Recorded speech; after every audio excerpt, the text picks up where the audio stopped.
He didn't lose his power. He wasn't betrayed. No one pushed him out.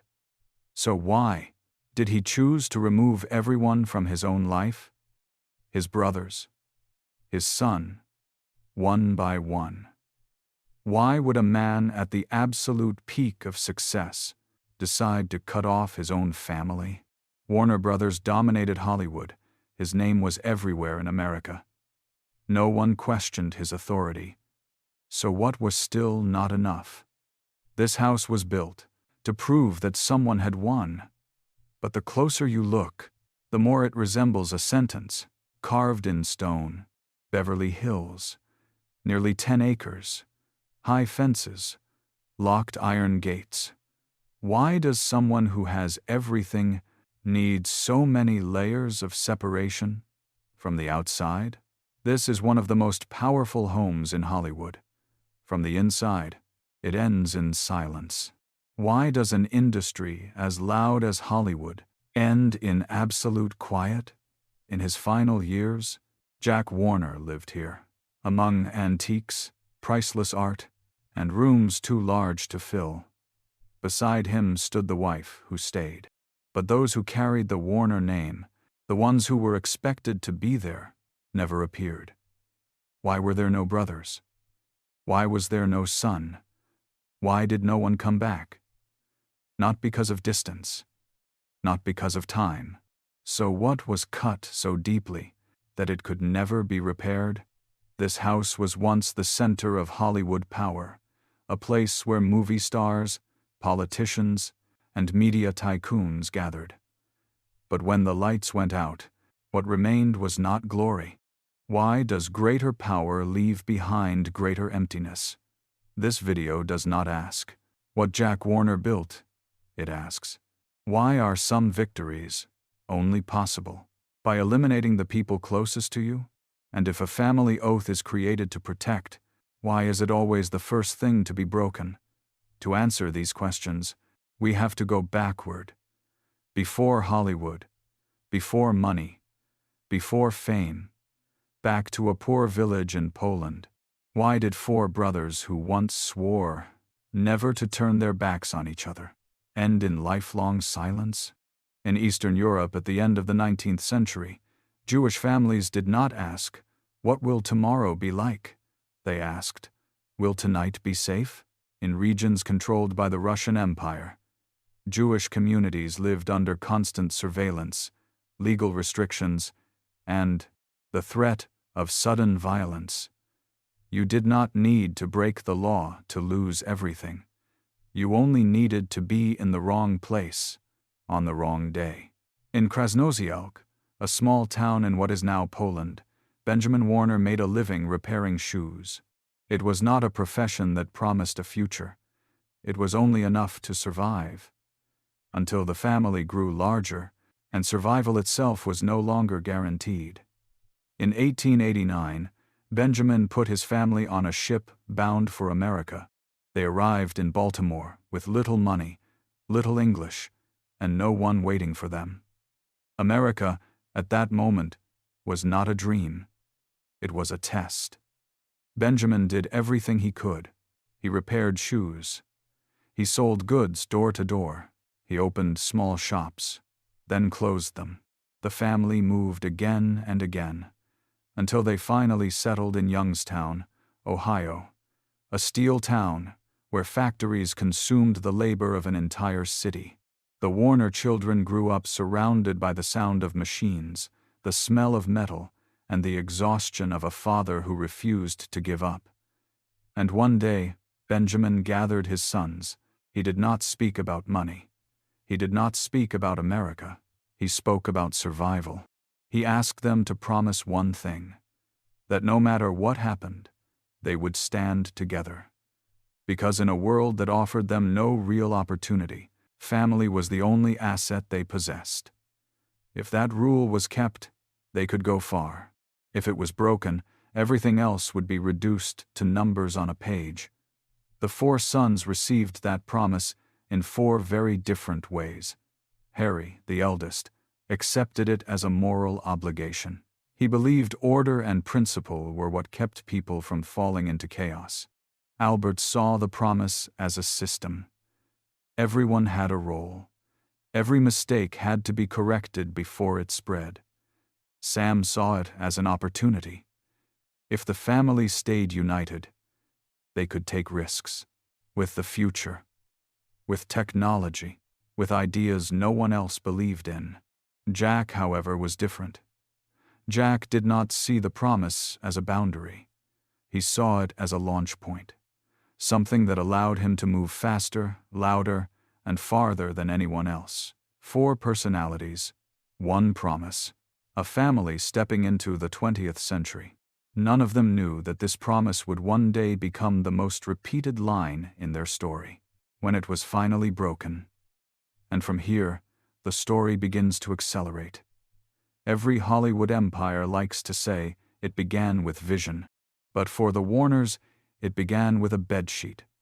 In 1903, Sam Warner bought a second-hand film projector and a single reel of film. He hung a bedsheet behind his father's shop, turned off the lights, and pressed play. The audience held their breath. They had never seen moving images tell a story like this before.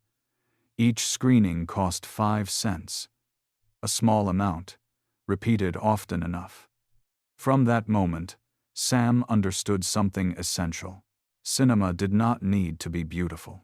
It needed to make people come back. In 1905, they opened their first theater in Newcastle.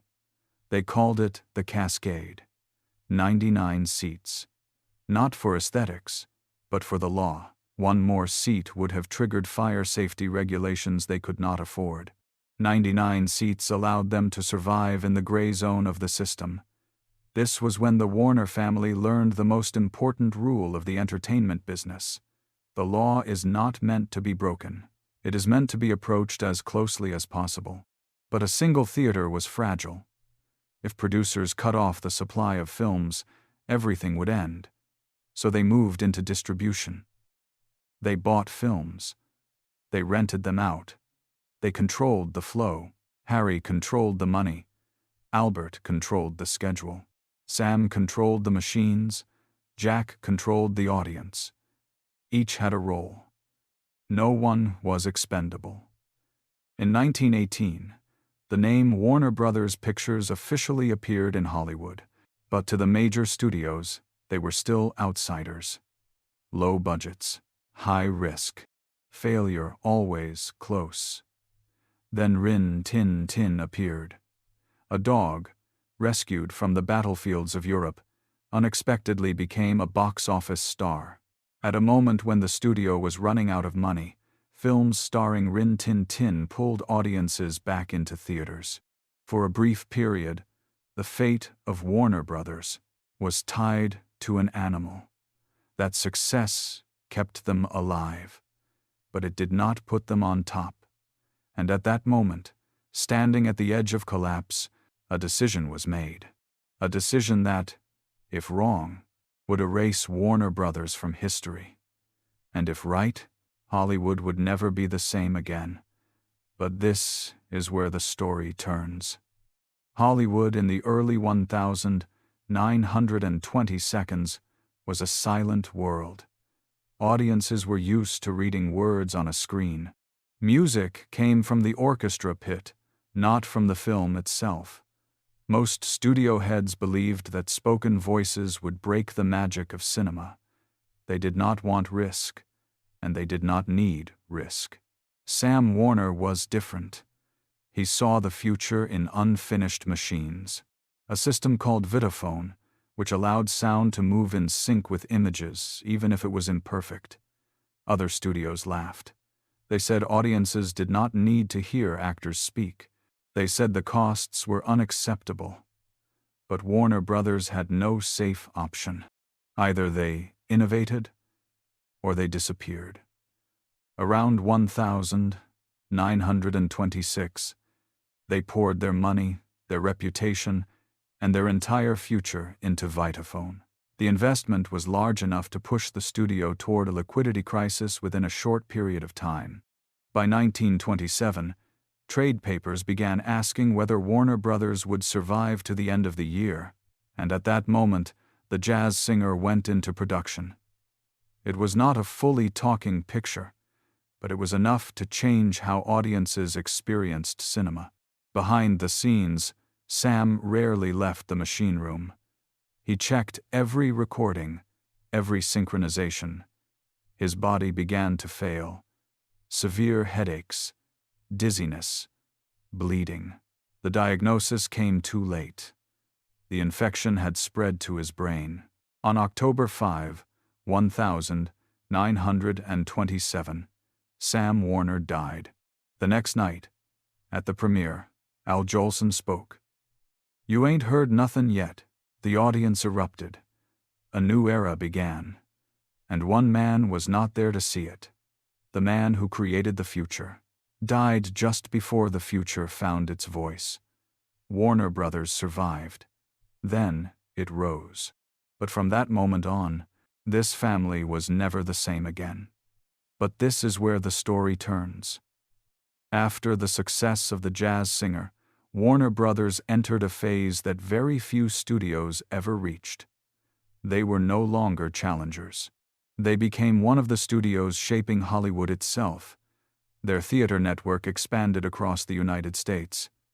Smaller studios were acquired one by one. Hit films were released regularly, even as the American economy sank into the Great Depression. But alongside that growth, something essential disappeared. Sam Warner, the third brother, the one who held the family together through technology and compromise, was no longer there to keep the balance. For years, Sam stood between conflicts.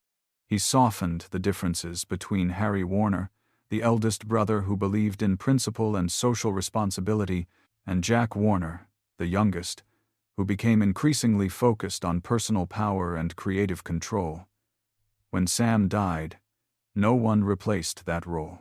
From Hollywood, Jack controlled production, deciding which films were made, who was cast, and which careers were advanced or ended. From New York, Harry controlled the money, enforced financial discipline, and tried to maintain the moral limits he believed were necessary. Two centers of power. Two ways of seeing the world. The tension simmered for years, until it began to surface in specific stories. One of the most frequently cited stories centers on Casablanca in 1942. The film was produced during World War II, under the direct supervision of Hal Wallis, a veteran Warner Brothers producer responsible for the project from script through post-production. When Casablanca won the Academy Award for Best Picture, Jack Warner, as the studio's head in Hollywood, stepped onto the stage to accept the award. The man behind the entire production, the person primarily responsible for the film, was not on that stage. A few months later, Hal Wallis left Warner Brothers. To many within the industry, this was more than a dispute over credit. It was a sign that power had begun to change how Jack saw the people around him. In his personal life, Jack changed as well. He built his first mansion in Beverly Hills as a personal milestone, a declaration that he had entered the ranks of Hollywood's moguls.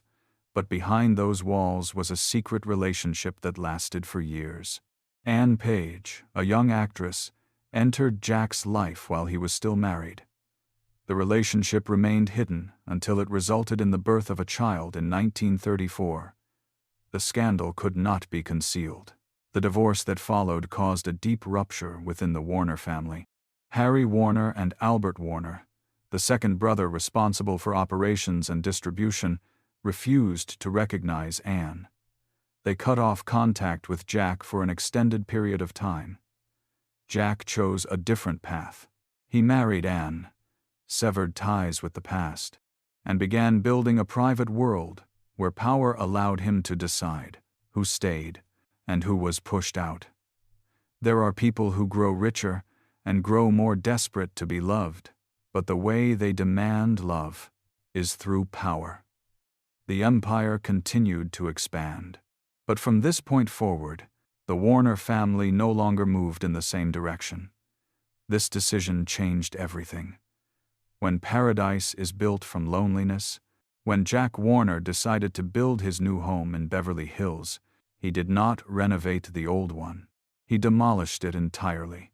The house connected to his first marriage disappeared in dust and rubble. Jack did not want to repair the past. He wanted to erase it. Architect Roland Coate, known for designing estates for California's elite, was brought in. The chosen style was Georgian Revival. Symmetrical, severe, restrained, evoking old European authority. The facade did not invite, it stood like a verdict. Inside, the entire interior was entrusted to William Haynes, a former silent film star who had reinvented himself as the most influential interior designer in Hollywood. Haynes filled the mansion with European antiques, towering mirrors, high ceilings, and oversized rooms. These rooms were not designed for living. They were designed to impress. Jack did not stop at a single house. He bought more land. Then more. Neighboring homes were gradually demolished, merged into a single estate spanning nearly 9 acres, a scale almost unimaginable even in Beverly Hills. On this land, Jack built multiple guest houses, each elegant enough to host heads of state, championship-level tennis courts, a vast swimming pool, framed by classical columns, greenhouses, and a private plant nursery, a 9-hole private golf course, allowing him to play without ever leaving the property, and inside the motor court, a private gas station, so the outside world never needed to enter. This was no longer a house. It was a self-contained ecosystem of power. The landscape was entrusted to Florence Yoch, who had designed environments for major Hollywood productions. She transformed the grounds into a stage, paths directing the eye, lawns expanding to display scale, fountains and terraces positioned so that every step led attention back to the owner. By the late 1930s, the Warner estate had become an unofficial center of power in Hollywood. Parties were held regularly. A list, actors, major directors, politicians, financial titans. Many described it as Hollywood's Olympus, a place where power was seen, negotiated, and granted. But when the parties ended, the lights dimmed, and guests passed through the gates, the house became unnervingly silent. Dining rooms built for dozens now held a single occupied chair. Long corridors echoed with the footsteps of servants, not family. Jack's son from his first marriage rarely appeared. The relationship existed in name only. Anne was there, but between them stretched a distance filled with things no longer spoken. Jack continued his affairs, barely concealed. The house had enough rooms to hold every secret, but none for genuine intimacy.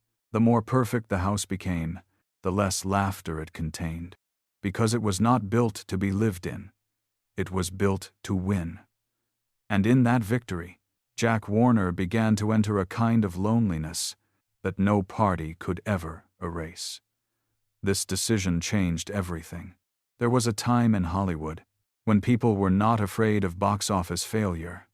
They were afraid of being named. After World War II, America entered another kind of war. No bombs, no front lines. A war built on fear. Communism was no longer described as something distant. It was framed as a threat already inside the country. And Hollywood, the industry that shaped stories for millions, was suddenly treated as a danger zone. In 1947, the House Un-American Activities Committee began public hearings targeting the film industry. No criminal evidence was required. No verdict was necessary. Only a question. Have you ever been a member? Do you know anyone who is? Inside that room, silence itself became an answer. Those who were summoned understood exactly what was at stake. Refuse to answer, and you could lose your freedom. Answer, and you could lose your friends. Be named, and your career could end permanently. This was not an investigation of individuals. It was a collective test of loyalty. And now, Hollywood's most powerful figures had to choose: stand with the people who had built their studios, or stand with political power. Under the glare of congressional lights, Jack Warner appeared before the committee as a friendly witness, not as an accused man, but as a cooperating one. He was not forced to testify. He chose to. Jack stated that Warner Brothers did not tolerate communist ideology. He argued that terminating contracts with suspected individuals was necessary to protect the nation. In that room, every word he spoke carried more weight than an accusation, because he was not just a witness. He was a center of power. What followed was never signed, never officially announced, yet universally understood. Writers who had worked for years suddenly stopped receiving calls. Directors once trusted with major projects were quietly labeled unfit. There were no formal notices, no written bans, only coordinated silence. The blacklist did not exist on paper. It existed in broken phone calls, in vague refusals, in eyes that would not meet. Hundreds of careers were frozen. Many never returned to Hollywood at all. And what made this period a tragedy was not that Jack Warner acted alone. It was that everyone believed they had no other choice. The system ran on fear, and those with power kept it running by sacrificing others.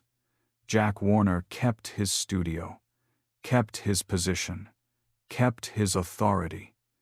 But from that moment on, he chose power over loyalty. And that choice did not only fracture trust within the industry, it shattered the first promise his father had demanded of his sons. When they boarded a ship bound for America, in this new world, family was no longer the only asset. Power was, and it had to be protected at any cost. And this was still not the final betrayal. But this is where the story truly turns. By the mid-1950s, Warner Brothers was no longer a studio built by immigrants struggling to survive. It had become a major corporation, under pressure from television, capital markets, and an aging leadership. The three surviving brothers were all in their 60s. Harry Warner, the eldest, was exhausted after decades of conflict with Jack. Albert Warner, who had long handled operations behind the scenes, had largely withdrawn from daily company life. And Jack Warner, the youngest, still controlled production in Hollywood. In 1956, a proposal emerged. A group of investors approached Warner Brothers with an offer to buy the family's shares. For Harry and Albert, the timing felt right. Not to leave in defeat, but with dignity. The three brothers reached what seemed like a symbolic agreement. They would sell their shares, and they would leave the company together. This was not just a business transaction. It was the last way to honor a promise made to their late father. But while the paperwork moved forward under that assumption, Jack Warner began a parallel process. He quietly negotiated with the buyers, not to step away, but to return with absolute control. The mechanism was simple. The consequences were not. Jack sold his shares alongside his brothers, then used the very proceeds of that sale to buy back control and retain his leadership position. When the deal was completed, Harry and Albert learned the truth through the press. They were gone. Jack remained. There was no family meeting, no direct explanation, only an irreversible reality. Jack Warner had pushed his own brothers out of the company they had built together. Harry's reaction was collapse. He was deeply shaken, both physically and emotionally. Those close to him later said he never forgave Jack. The two brothers never spoke again for the rest of Harry's life. Albert also cut off all contact. The second brother, who had spent his life avoiding confrontation, considered this the final line. Their father's oath that the family must stand together in a world that offered them no mercy was torn apart. Jack Warner became the sole winner. He held power. He stayed in Hollywood. He controlled the legacy bearing the Warner name. But from that moment on, he also signed himself into another sentence, the sentence of absolute solitude. This decision changed everything. In 1958, on a road in France, the car carrying Jack Warner was involved in a serious accident. The man who once controlled Hollywood fell unconscious. For days, no one knew whether he would wake up. The news brought the family together. Jack's son flew to France in silence. There are moments when people believe that when faced with death, a person will soften. But inside that hospital room, the seed of a new conflict began to grow. While Jack lay in a coma, his son spoke about the future of the business, about responsibility if the worst were to happen. Those words, in Ann Warner's ears, no longer sounded like responsibility. They sounded like a step taken too early. Tension flared between Ann and Jack's son, not through raised voices, but through glances and distance. When Jack woke up, he was told what had been said, and his reaction did not carry the weight of a man who had just escaped death. It carried the weight of power being threatened.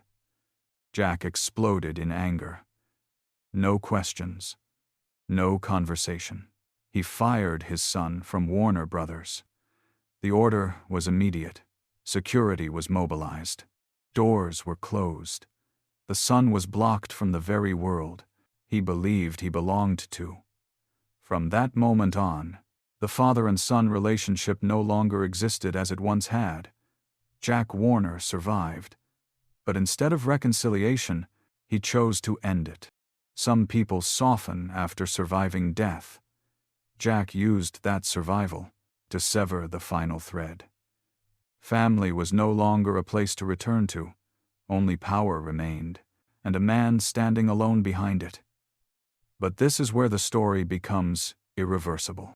After the accident in 1958, Jack Warner survived, but from that moment on, he no longer controlled the world the way he once had. Hollywood was changing its rhythm. Television was exploding. Audiences were leaving theaters. Studios were forced to merge, restructure, and rely on outside capital. The era of the individual studio king was coming to an end. Jack Warner still sat in his familiar office in Burbank, but the most important decisions were no longer entirely his to make. In 1966, control of Warner Brothers officially slipped from Jack Warner's hands, not to another family, not to a successor he had chosen, but to Seven Arts Productions, a financial conglomerate with no roots in Hollywood, no shared memory, no inherited promise, and no obligation to the Warner family. Jack was no longer king. He became a chairman, in name only, and was soon pushed aside by the new power structure. The company that bore his name was now run by people who did not need his permission and did not need history's approval. The Warner Brothers dynasty ended here. Not with a collapse, but with a transaction. Jack Warner remained wealthy. He continued to live in his vast Beverly Hills estate, surrounded by art, land, and reputation. But he no longer held power, and more importantly, he no longer had anyone. No brothers, no son, no successor. The estate once built as a stage for victory slowly turned inward. No more grand parties, no more conversations, only long corridors and carefully preserved silence. In 1978, Jack Warner died. The man who once controlled Hollywood ended his life inside the very house built to prove that he had won everything. But that victory had no witnesses. After Jack, Ann Warner remained in the estate. Over time, she withdrew completely from public life. The gates closed. The gatherings disappeared. The house became a living museum of Hollywood's golden age. Everything was preserved. But life itself was no longer invited inside. Ann Warner died in 1990. The estate still stands. The gardens are still trimmed. The statues remain upright. But the people who created the story never returned. Jack Warner built this house to defeat time. But time did not take the house. Time only took the people who might have sat down and spoken with him. You can buy more land, more statues, more art, but you cannot buy back a family you chose to remove with your own hands. The house no longer belongs to the Warner family, but the Warner story never left its walls. In 1990, for the first time in more than half a century, the Warner estate was placed on the market. The buyer was David Geffen, a name not born of classical Hollywood, but one that represented a new kind of power. In the American entertainment industry, Geffen did not build his empire with movie lots. He built it with music, intellectual property, and contracts. A generation of moguls who did not need to appear on screen, yet controlled everything behind it. The price was $47.5 million, a figure that made all of Los Angeles stop and stare in 1990. Geffen did not enter the house as a resident. He entered it as a successor of an era. He did not inherit history. He bought it. Tens of millions of dollars were poured into renovations, new security systems, redesigned landscapes. Everything became more perfect, cleaner, safer. But one thing did not change: the silence. 30 years passed. Hollywood continued to change hands. Power continued to migrate. And then, in 2020, another name appeared: Jeff Bezos. Not a man of Hollywood, not a man of entertainment, but the embodiment of 21st century power. Data, infrastructure, invisible control. Bezos paid $165 million for the Warner estate, setting a new record for residential real estate in California. If Jack Warner used this house to defeat his own brothers, if David Geffen used it to assert post-Hollywood power, then Jeff Bezos used it to declare that he stood above all those eras. Every century creates its own kind of power, and power always seeks to freeze itself into stone, columns, gardens, and iron gates. But some things do not disappear when ownership changes. Hallways that once absorbed the silence after betrayal. Gardens where no one remained to speak. Walls that have taken in too much ambition and far too little forgiveness. The Warner estate is preserved perfectly, but perfect does not mean harmless. History can be bought back, symbols can be acquired, even legacy can be purchased, but history does not always agree to remain silent. And the real question is not who owns this house now. It is who will be the next person forced to live with what it has already witnessed. This story is not about a house. It is about a choice, a vow born out of poverty and fear, then slowly distorted when power entered the room. Jack Warner did not fail. He won too much, and those victories, one by one, cost him his brothers, his children, and his final connection to other people. The house he built still stands.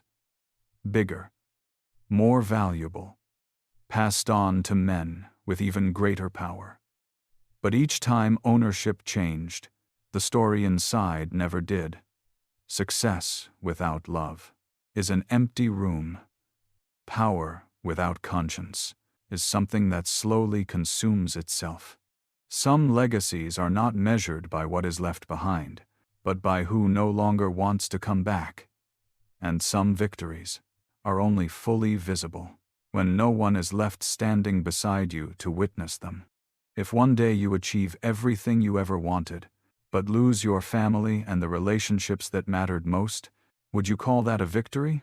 If you want to keep exploring stories where brilliance hides very real costs, the videos now on your screen will take you further down that path. Thank you for staying until the end of this story. Like, subscribe, and share your thoughts below. We will meet again in the stories to come.